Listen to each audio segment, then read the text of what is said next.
beginning of the last meetings of central banks in 2022.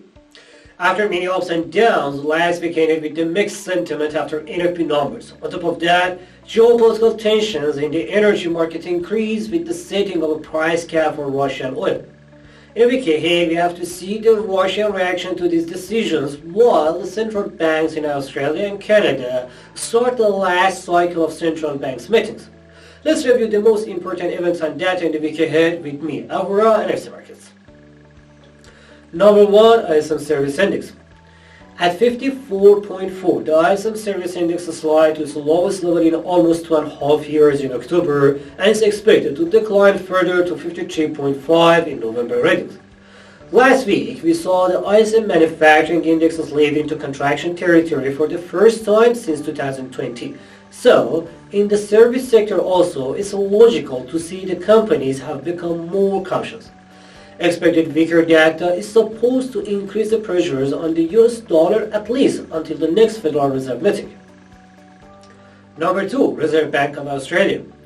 Officials in Australia believe that their economy will face a recession. However, due to slower pace of tightening policies and more contained wages growth, it will be a soft landing.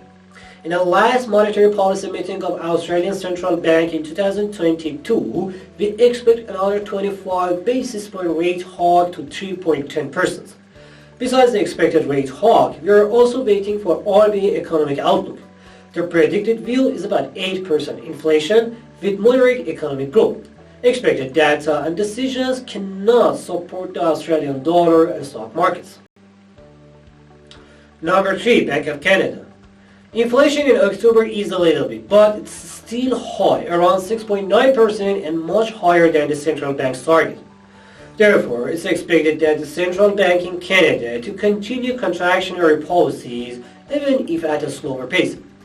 Like RBA, BOC also expected to raise the rates by another 25 basis points in its last meeting of this year.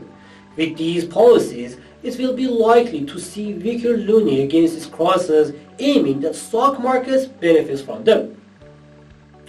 Number 4, Japan GDP. After 0.9% growth in the second quarter, the inflation-adjusted value of goods and services produced by Japanese economy in the third quarter is expected to fall by 0.3%. The primary indicator of economy's health shows that despite the ultra-easy monetary policies, BOJ could not reach its goals to help the recovery. Therefore, with the increasing inflation, it will be likely to see some changes in the central bank's monetary policies. Expected data and its effects on the economy can help the Japanese yen to strengthen further. Number 5, China inflation.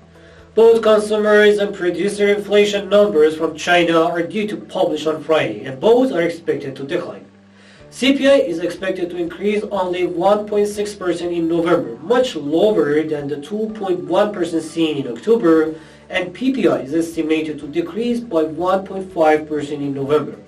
Since in recent months, economic activities has faced with different challenges in China, with easing inflation to expected levels, the central bank can continue its support, which can increase the manufacturing activities and more demand for energy markets. Finally, number 6, US PPI.